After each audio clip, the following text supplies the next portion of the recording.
Engkau Yesus dengan segenap hatiku. Aku mengasihi Engkau Yesus dengan segenap jiwaku. Ku renungkan firman-Mu siang dan malam, ku pegang perintah-Mu dan ku lakukan. Engkau tahu ya Tuhan, tujuan hidupku hanyalah untuk menyenangkan hati-Mu. Shalom, puji Tuhan, saudara-saudara yang Tuhan Yesus kasihi. Berjumpa kembali di dalam khotbah online GPC Anugerah Bermazmur 18 Oktober 2020. Saya percaya bahwa kita akan senantiasa ada dalam kesehatan, kekuatan, dan anugerah Tuhan. Sebelum kita belajar firman Tuhan, mari kita berdoa lebih dulu. Bapa yang kekasih, terima kasih untuk hari yang indah dan baik yang Engkau berikan kepada kami. Terima kasih untuk segala sesuatu yang sudah terjadi dalam hidup kami. Kami percaya bahwa di dalam setiap kelemahan ada kekuatan Tuhan yang senantiasa menjaga dan melindungi kami. Di dalam setiap kesempitan, kesulitan, ada jalan keluar yang Tuhan berikan kepada kami. Dan di dalam setiap sakit penyakit, ada kesembuhan yang Tuhan sediakan untuk kami. Ada banyak hal, ada banyak perkara di mana karya Tuhan selalu nyata dalam hidup kami. Sekarang ini Tuhan, kami ingin belajar akan firman-Mu. Berbicara dan berkata-katalah, urapi kami sehingga kami boleh mendengar dan kami diberkati. Dan biarlah hati kami boleh dikuduskan, disucikan, dipersiapkan untuk mendengar, menerima, dan bertumbuh sehingga kami boleh membawa orang-orang lain berbuah bagi kemuliaan nama Tuhan. Terima kasih Bapa. Kami mengucap syukur sebab Tuhan baik. Haleluya. Amin. Saudara-saudara, hari ini kita bertemu kembali dan semua itu boleh terjadi semata-mata karena kasih karunia Tuhan. Saya memberikan tema firman Tuhan hari ini yaitu mendengar dan memelihara firman-Nya. Pernahkah saudara mendengar? Pernahkah saudara memelihara sesuatu? Saya yakin saudara pasti banyak mendengar banyak hal dan memelihara banyak hal juga. Tapi hari ini khususkan lagi untuk memikirkan satu yang satu ini, yakni mendengar dan memelihara firman-Nya. Jika saudara diberikan pertanyaan, apa yang paling kamu ingini di dalam hidup ini? Kira-kira apa yang menjadi jawaban saudara? Saya percaya ada banyak jawaban yang berbeda-beda satu dengan yang lainnya. Mungkin ada yang menjawab, saya ingin kaya dan sukses. Saya ingin hidup aman. Saya ingin punya kekuasaan. Saya ingin sehat dan tenang. Atau saya ingin menikah dengan seorang suami yang kaya raya dan ganteng. Atau yang lain lagi, saya ingin keliling dunia. Saudara, tentu saja banyak keinginan yang kadang-kadang hanya menjadi sebuah khayalan, tetapi itu merupakan sesuatu yang memang ada dalam hati kita. Nah, hari ini kita akan belajar bahwa ada seseorang yang juga memiliki keinginan yang besar dalam kehidupannya, suatu keinginan yang keluar lepas begitu saja dari mulutnya, sesuatu yang otomatis, sesuatu yang tiba-tiba saja. Saudara-saudara, kita akan buka di dalam Lukas pasal 11 ayat 27 sampai 28. Ketika Yesus masih berbicara, berserulah seorang perempuan dari antara orang banyak dan berkata kepadanya, "Berbahagialah ibu yang telah mengandung engkau dan susu yang telah menyusui engkau." Tetapi Yesus berkata, "Yang berbahagia ialah mereka yang mendengarkan firman Allah dan yang memeliharanya." Jadi saudara-saudara, ketika Yesus sedang berkhotbah seperti biasanya, ada seorang perempuan di antara orang banyak yang juga menghadiri tempat itu di mana Yesus ada di sana. Yesus yang dikenal dengan segala keluar biasaannya. Dan perempuan ini pasti juga merasakan keluar biasaan di dalam diri Yesus. Bukan saja dia multi talent, dia bisa berkhotbah yang membuat banyak orang terkesimak, membuat orang-orang ini ingin mendengar lebih lagi dan lebih lagi. Tetapi Yesus juga mengajar dengan cara yang baik, dan bahkan dia melakukan mujizat-mujizat yang besar dan heran, menyembuhkan banyak orang sakit, bahkan sampai membangkitkan orang mati. Itulah yang membuat seorang perempuan di tengah-tengah orang banyak itu menjadi terpesona, menjadi terkesima dengan apa yang ada di dalam diri Yesus. Dia berkata, berbahagialah ibu yang mengandung engkau dan susu yang menyusui engkau.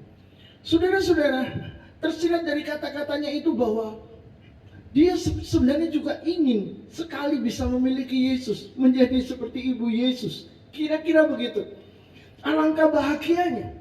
Kenapa? Karena ada rasa kagum dan terpesona yang terpancar luar biasa di dalam diri perempuan ini sampai dia berteriak di tengah-tengah orang banyak. Setidaknya kehadiran Yesus membuatnya merasa bahwa masih ada harapan baik di dunia ini, yaitu menjadi seorang perempuan beruntung yang bisa memiliki Yesus. Saudara-saudara, saya percaya tentu saja sangat bahagia memiliki segala sesuatu yang kita inginkan. Poppy dengan lagunya andaikan aku jadi orang kaya. Lagunya booming, dan akhirnya dia bisa menjadi seorang dengan penghasilan yang lumayan. Dan saudara-saudara, ada banyak orang memiliki keinginan yang seringkali berbeda. Anak-anak yang suka melihat atau menonton televisi, menonton superhero, mereka bercita-cita jadi superhero juga, saudara. Mengapa? Mereka ingin bisa memiliki kekuatan untuk mengalahkan musuh-musuh mereka, seperti bagaimana para superhero itu bisa mengalahkan musuh-musuh mereka. Tetapi hari ini, saudara, kita akan kembali lagi kepada perempuan ini yang telah membayangkan betapa bahagianya memiliki sesuatu yang mengagumkan di dalam kehidupan mereka, sampai dia berteriak di tengah orang banyak. Namun saya pikir ini adalah sesuatu yang sangat mengejutkan. Kenapa? Karena ternyata ketika Yesus mendapatkan pujian yang sangat luar biasa itu, Yesus tidak tertarik sama sekali. Yesus menunjukkan bahwa hal itu tidak penting. Itu bukan prioritas. Karena ada sesuatu yang lebih substansi, yang jauh lebih perkara-perkara yang fana, perkara-perkara yang sementara dan duniawi. Saudara-saudara, perempuan ini memikirkan tentang keindahan fisik, tentang kemuliaan dunia, di mana dia melihat Yesus begitu luar biasa. Ini seperti ketika seseorang mengidolakan artisnya, maka apapun yang dilakukan oleh artisnya, wah, dia ingin bisa. Bajunya, gayanya, cara menyanyi, cara ngomong, sampai rambut. Bahkan mungkin kalau perempuan sampai lipstik, sampai bentuk alis, semuanya ditiru. Kenapa? Karena ini idola, ini adalah orang yang sangat penting dalam hidupnya. Nah, saudara-saudara, bukankah di dalam kehidupan ini kita juga sering seperti itu? Kita melihat sesuatu yang dahsyat, sesuatu yang luar biasa di dalam di dalam karya Tuhan. Dan wow, kita seperti ini luar biasa. Alangkah bahagianya kalau saya masuk di dalamnya. Tetapi di dalam Pengkhotbah pasal 4 ayat yang ke-17, firman Tuhan berkata begini, jagalah langkahmu kalau engkau berjalan ke rumah Allah. Menghampiri untuk mendengar adalah lebih baik daripada mempersembahkan korban yang dilakukan oleh orang-orang bodoh. Karena mereka tidak tahu bahwa mereka berbuat jahat. Perempuan ini berpikir bahwa itu adalah suatu pujian juga untuk Yesus. Bukankah pujian merupakan sebuah korban bagi Tuhan? Tetapi kita melihat bahwa Yesus berkata, yang paling penting adalah mendengar dan memelihara firman-Nya. Yang berbahagia adalah mereka yang mendengar dan memelihara firman. Bukan mereka yang berkata, wow, karena hal-hal hebat yang Tuhan kerjakan. Jadi sekali lagi Yesus menunjukkan itu bukan prioritas, itu bukan substansi. Kita seringkali terkagum-kagum dengan fenomena mujizat yang dikerjakan Tuhan atau yang dilakukan oleh Tuhan. Tapi jangan lupa, bangsa Israel tidak kurang-kurangnya melihat mujizat. Kita masih mengingat bahwa pada zaman Musa, lautan itu dibelah dan orang-orang Israel bisa berjalan di tengah-tengah lautan. Mereka berjalan di atas tanah dan itu luar biasa. Belum lagi bagaimana ketika Tuhan menyatakan diri dengan api, itu mengerikan sekali. Sampai-sampai ada batas, orang Israel tidak boleh melewati kaki gunung. Begitu mereka lewati, mereka mati. Saudara, itu sesuatu yang mengagumkan, sesuatu yang besar, sesuatu yang bisa membuat kita katakan, wow, dahsyat, luar biasa Tuhan. Dan mungkin kita akan berteriak seperti perempuan ini, alangkah bahagianya bisa mengalami. Apakah itu salah? Tidak. Tetapi Tuhan ingin mengajar untuk kita masuk lebih dalam lagi. Bukan cuma sekedar memuji Dia, tetapi masuk mengenal pribadinya, mengenal kehendak, mengenal rencana-rencananya. Mengapa? Karena Tuhan ingin kita menjadi orang-orang yang bukan cuma sekedar mengetahui hal-hal ajaib yang dikerjakan Tuhan, tetapi kita masuk di dalamnya. Saudara-saudara, orang Israel kurang apa? Tetapi ingat, orang Israel jatuh kembali di dalam dosa penyembahan berhala. Mereka menyembah lembu emas. Padahal Tuhan tidak kurang-kurangnya menyatakan diri sebagai Allah yang berkuasa, sebagai Allah yang luar biasa. Jadi saudara-saudara, jangan-jangan ada orang-orang yang menggebu-gebu mengalami mujizat, dia bersaksi, tapi tiba-tiba dia hilang. Entah gimana, yang tadinya suka menyanyi begitu keras, yang suka bersaksi, yang suka bercerita tentang apa yang Tuhan lakukan dalam hidupnya, kenapa tiba-tiba hilang? Mengapa? Karena orang seperti ini tidak mendengar baik-baik firman Tuhan, tidak memelihara baik-baik firman Tuhan.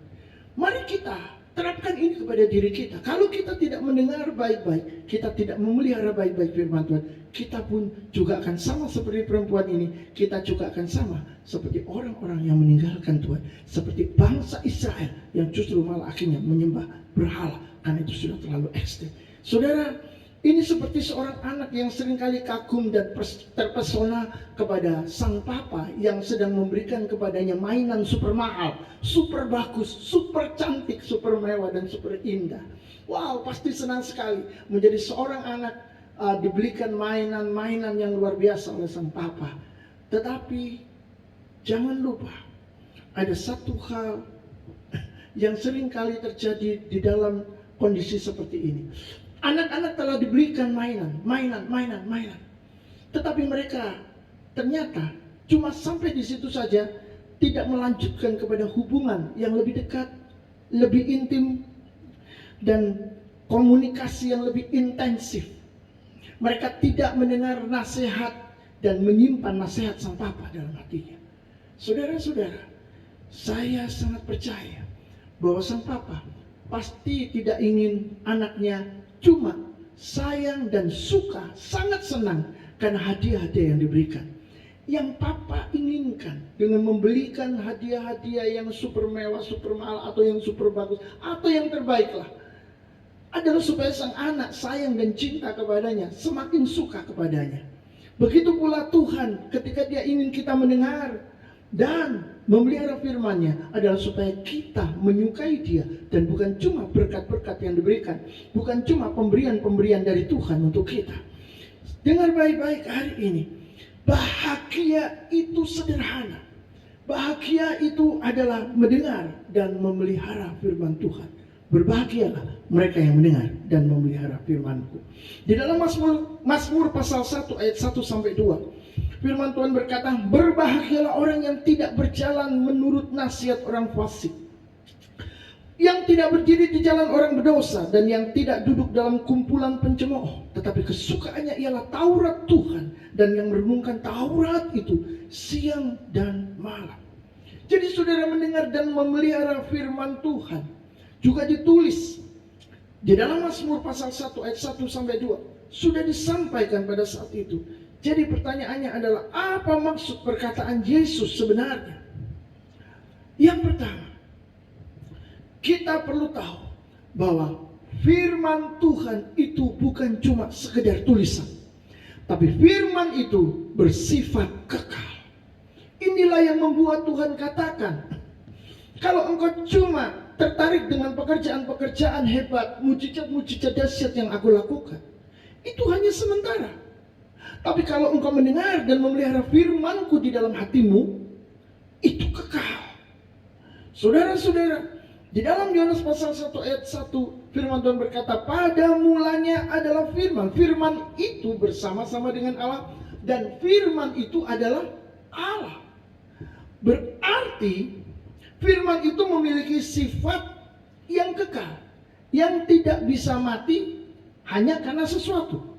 Karena firman itu sendiri adalah Allah, pribadi Allah. Semua pengetahuan dari tokoh-tokoh besar ilmu pengetahuan di dunia ini ditulis dan dikopi di kertas ataupun internet. Tetapi saudara-saudara, semuanya itu akan dikubur di dalam sebuah sejarah dan bahkan hangus dibakar tanpa bekas. Karena suatu hari nanti dunia akan dihukum dengan api dan tidak ada sisanya sama sekali. Tetapi firman Tuhan yang kita simpan di dalam hati itu tidak bisa dibakar, tidak bisa dihancurkan, dirusakkan oleh apapun, karena sifatnya kekal. Nah, jadi hari ini kita melihat bahwa firman itu berhubungan dengan diri Allah sendiri.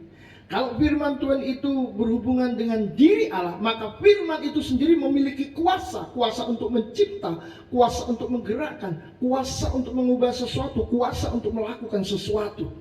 Maka saudara, mendengar dan memelihara firman berarti tinggal di dalam Yesus dan Yesus tinggal di dalam kita. Karena firman itu adalah Allah, firman itu adalah Kristus. Maka jika firman itu menjadi satu dengan pribadi kita, maka pribadi Allah ada di dalam diri kita. Mari kita lihat Yohanes pasal 15 ayat yang ke-7. Jikalau kamu tinggal di dalam aku dan firmanku tinggal di dalam kamu, mintalah apa saja yang kamu kehendaki dan kamu akan menerimanya. Saya ulangi. Jikalau kamu tinggal di dalam aku dan firmanku tinggal di dalam kamu, mintalah apa saja yang kamu kehendaki dan kamu akan menerimanya. Di dalam konteks kesatuan inilah kita menjadi orang yang berbahagia. Mengapa? Karena pertama, jika kita mendengar dan memelihara firman, maka itu berarti kita akan terus selalu bersama-sama dengan Yesus di dalam persekutuan yang hidup, yang berkesinambungan. Tapi yang kedua, kalau kita mendengar dan memelihara firman di dalam hati, maka kita akan mengalami kuasa Kristus. Sebab firman Tuhan berkata, mintalah apa yang kamu kehendaki, maka semua itu akan diberikan kepadamu. Mengalami kuasa Kristus itu penting untuk membuat kita menjadi bertumbuh dan berbuah bagi kemuliaan Tuhan, untuk membuat kita semakin kuat dan teguh di dalam iman. Suatu hari ada sepasang misionaris, suami istri tentunya. Mereka melayani di sebuah suku dalam, dan pada waktu mereka memberitakan Injil, suku dalam itu mengetahui keberadaan mereka, dan suku-suku ini membawa senjata, mengepung rumah mereka, ingin membunuh dan menghancurkan mereka. Ketika dua misionaris ini mengetahui ada bahaya yang sedang mengancam, mereka sadar mereka tidak bisa lari karena sudah dikepung, dikelilingi rumahnya. Maka mereka mengambil keputusan untuk sujud dan berdoa berdua. 2-3 orang di dalam namaku, aku hadir di tengah-tengah mereka. Dan mereka mulai berdoa bersungguh-sungguh. Dan entah kenapa, dari waktu ke waktu, mereka cuma mengepung tapi tidak masuk ke dalam dan tidak menyerang. Sampai suatu hari, ketika misionaris ini memberitakan Injil di suatu tempat, ada seseorang minta diberi waktu untuk bersaksi. Dan ketika dia diberikan waktu untuk bersaksi, dia berkata bahwa dia adalah salah satu dari orang-orang yang mengepung misionaris ini. Lalu dia bertanya di sana, Bapak, pada waktu kamu dan istrimu ada di rumah itu, kamu bersama dengan siapa lagi? Kira-kira seperti itu, saudara. Dan misionaris ini berkata, oh kami tidak dengan siapa-siapa, kami cuma berdua saja. Dan saudara tahu apa yang terjadi? Laki-laki ini berkata, kalau begitu, siapakah sepasukan tentara yang berjajar yang mengelilingi rumahmu, badannya tinggi besar? Saudara-saudara, tentunya mereka tidak bersama-sama dengan siapa-siapa. Maka itu pastilah para malaikat Tuhan yang menjaga dan melindungi misionaris ini. Mengapa? Karena mereka mendengar dan memelihara firman di dalam hati mereka. Mereka berdoa dengan sungguh-sungguh. Mereka menerima jawaban doa. Mereka mengalami kuasa Kristus. Tidakkah saudara ingin mengalami kuasa Kristus? Maka jangan jadi orang-orang yang cuma meminta pada saat saudara membutuhkan, tapi miliki persekutuan hari demi hari, waktu demi waktu, saat demi saat bersama dengan Tuhan. Maka saudara sendiri pun juga akan mengalami kuasa Kristus itu terjadi di dalam hidup saudara. Karena Tuhan itu baik. Yang kedua, mengapa Tuhan menekankan untuk kita mendengar dan memelihara firman-Nya? Karena firman itu adalah pelita. Firman itu adalah cahaya kehidupan kita. Di dalam Mazmur 119 ayat 105 berkata demikian, firman-Mu itu pelita bagi kakiku dan terang bagi jalanku. Di dalam gelap tidak ada terang, saudara. Maka kita tidak bisa berjalan di dalam kebenaran yang Tuhan kehendaki. Tapi Alkitab, firman Tuhan berkata bahwa firman itu adalah pelita bagi kakiku dan terang bagi jalanku. Artinya kalau kita memiliki firman Tuhan di dalam hati kita, mendengar dan memeliharanya, maka kita akan senantiasa melihat terang itu menyertai kita. Kita tahu mau ke kiri atau ke kanan, mau maju atau mau berhenti, atau mau mundur ke belakang. Kita akan tahu. Karena firman itu bersama-sama dengan kita. Tapi kalau firman itu tidak bersama-sama dengan kita, otomatis kita tidak tahu kita harus bagaimana, mau apa. Itu sebabnya orang-orang yang tidak belajar firman Tuhan, tidak mendengar dan memelihara dalam hatinya, waktu marah, wah ya marah saja. Waktu banting-banting, ya banting-banting saja, rusak-rusak saja, saudara.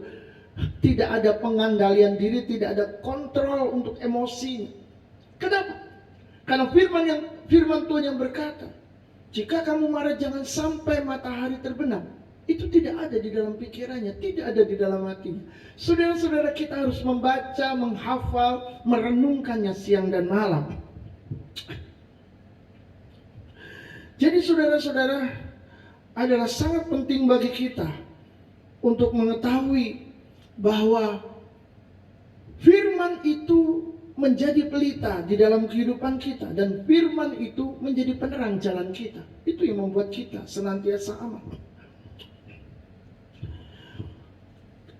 Ada seorang laki-laki, tiba-tiba dia bergegas untuk kembali ke rumahnya. Mengapa? Karena saudara, ATM atau kartu ATM-nya itu tertinggal di rumah. Sedangkan saat itu dia sedang bersama-sama dengan temannya dan temannya mengalami kecelakaan. Dia nggak apa-apa, tapi temannya mengalami kecelakaan dan dia butuh duit. Saudara-saudara, mencari hutang dalam waktu yang singkat ini tidak mudah. Yang paling gampang adalah dia kembali ke rumah dan mengambil kartu ATM. Soal nanti itu urusan belakangan. Lalu pergilah dia bergegas ke rumah karena sang teman yang sedang dalam keadaan gawat tidak bisa ditangani oleh rumah sakit. Mengapa? Karena administrasi belum diselesaikan, saudara. Harus ada DP-nya. Dan saudara-saudara, akhirnya dia pulang ke rumah. Tetapi waktu sampai di rumah, dia menjadi begitu jengkel. Dia menjadi begitu kecewa dan marah. Mengapa? Karena listrik sedang padam. Itu sebabnya saudara, dia sedang berpikir, ini akan semakin lama. Tapi dia buka saja pintu, lalu tiba-tiba dia ingat, oh ya, saya punya HP. Akhirnya dia menggunakan senter HP untuk menerangi jalannya. Lalu pergilah dia ke kamar, dia buka pintunya, sampailah dia di lemari, buka lemarinya, dan kartu ATM didapatkannya. Dan dia segera lari, cepat-cepat keluar dari sana, membayar semua kebutuhan temannya. Saudara-saudara, demikianlah firman Tuhan akan menjadi lampu, menjadi pelita, menjadi cahaya bagi jalan kita. Sehingga kita tidak nabrak sana, tidak nabrak sini. Kita bisa sampai di tujuan. Puji Tuhan. Di dalam 2 Timotius pasal 3 ayat yang ke-16, firman Tuhan berkata demikian. Segala tulisan yang diilhamkan Allah memang bermanfaat untuk mengajar, untuk menyatakan kesalahan, untuk memperbaiki kelakuan, dan untuk mendidik orang dalam kebenaran. Saudara-saudara, firman Tuhan itu mengajar, menyingkap kesalahan-kesalahan kita. Tadinya kita nggak tahu, kita nggak sadar, tapi tiba-tiba waktu baca firman Tuhan, kita baru sadar, oh ternyata ini salah. Selama ini aku pikir ya nggak apa-apa, benar-benar aja. Nah, firman Tuhan menyingkap kesalahan. Bahkan firman Tuhan memimpin kita pada perbuatan yang berkenan kepadanya. Seperti di dalam 2 Timotius 3 dikatakan, dia bisa memperbaiki kelakuan. Kalau memperbaiki kelakuan, maka itu berarti saudara, kita dipimpin pada perbuatan yang berkenan. Kita dilatih secara disiplin di dalam kebenaran. Itulah gunanya firman, itulah pelita, itulah terang yang menjaga kita tetap di dalam Dia. Kalau tidak ada firman, bagaimana kita berjalan? Kita tidak tahu kita harus apa, kita harus mengapa. Jika seorang murid tidak diberitahu peraturan bagaimana mereka masuk ke kelas, maka seorang murid akan masuk ke kelas menggunakan celana pendek, mungkin ada yang bawa payung, mungkin ada yang tidak bawa tas, tidak bawa buku, mungkin ada yang pakai sepatu roda masuk ke kelas. Kenapa saudara? Karena tidak ada aturan, tidak ada pemberitahuan. Firman Tuhan memberitahu kita tentang hal-hal yang harus kita lakukan di dalam hidup ini ketika kita percaya kepada Tuhan, kita berurusan dan berhubungan dengan Tuhan, menjalani kehidupan di dunia ini. Yang ketiga, mengapa Yesus menekankan agar kita mendengar dan memelihara firman-Nya? Itu karena firman membuka selubung yang menghalangi kita mengenal Yesus yang menyelamatkan. Orang tidak akan pernah bisa mengenal Yesus. Orang akan sulit mengerti. Tetapi saudara, firman bisa membuka selubung itu dan membuat kita bertemu dengan Yesus. Di dalam 2 Timotius 3 ayat yang ke-15, firman Tuhan berkata demikian. Ingatlah juga bahwa dari kecil engkau sudah mengenal kitab suci yang dapat memberikan hikmat kepadamu dan menuntun engkau kepada keselamatan oleh iman kepada Kristus Yesus. Dari kecil engkau sudah mengenal kitab suci yang dapat memberikan hikmat kepadamu dan menuntunmu kepada keselamatan di dalam iman kepada Kristus Yesus. Saudara-saudara, firman Tuhan bisa membuka selubung dan membawa kita bertemu dengan Yesus. Seorang dengan nama samaran UC, kamu lihat, berasal dari sebuah keluarga non-Kristen yang dididik taat beribadah sesuai kepercayaan, tentunya sesuai kepercayaannya. Dia adalah seorang yang sangat keras kepala, tapi waktu SD dan SMP dia pernah sekolah Kristen. Tetapi waktu mengerjakan tugas-tugas dia kerjakan saja sebagai sebuah tugas pelajaran belaka, sama seperti orang lain sedang bersekolah dan sedang belajar. Tapi suatu hari saudara, di tahun 2016 saat SMA, dia tiba-tiba tertarik untuk membaca Alkitab. Biasanya menyentuh itu hanya karena ketika ada tugas dan pelajaran. Inilah pekerjaan Roh Kudus. Pada waktu dia membuka ayat secara acak, dia menemukan kitab Roma pasal 1 ayat yang ke-6 yang isinya berkata begini. Kamu juga termasuk di antara mereka, kamu yang telah dipanggil menjadi milik Kristus. Wow, saudara, dia sangat kaget. Ayat ini benar-benar membuat dia merasa terpanggil. Tapi dia tidak tahu. Padahal dia sangat keras menolaknya. Tetapi kali ini ada sesuatu yang terjadi dalam hidupnya. Sampai akhirnya dia bercerita. Besoknya dia mimpi bahwa di depannya ada kapal putih yang sangat besar. Lalu dari dalam kapal itu turun seorang berjubah putih sangat panjang dan wajahnya seperti matahari. Sehingga saudara, dia merasa silau waktu melihat pribadi berjubah putih ini. Yang jelas pribadi berjubah putih itu mengulurkan tangannya. Dan ketika dia mencoba menghampiri, dia melihat bahwa di bawah kakinya ada beling, ada kaca-kaca, pecahan kaca, dan itu sangat sakit. Lalu dia terbangun. Saudara-saudara, ini adalah sebuah pengalaman supranatural sebenarnya. Tetapi yang jelas Tuhan membawa dia kepada keselamatan setelah membaca ayat itu. 1 tahun kemudian dia bercerita, dia menerima Yesus Kristus sebagai Tuhan dan Juru Selamatnya pribadi. Puji Tuhan, haleluya. Saudara, ada 3 hal yang perlu kita ingat. Yang pertama, bahwa firman Tuhan itu kekal. Itu sebabnya mendengar dan memeliharanya di dalam hati kita itu akan membawa keuntungan sampai kepada hidup yang kekal. Bukan cuma pada hidup di hari ini saja. Itu sebabnya prioritaskan firman Tuhan. Karena firman Tuhan ini adalah substansi, sesuatu yang sangat mendasar dalam hidup kita. Saudara boleh saja memuji, meninggikan Tuhan, melihat hal-hal besar, hal-hal ajaib dalam hidup saudara.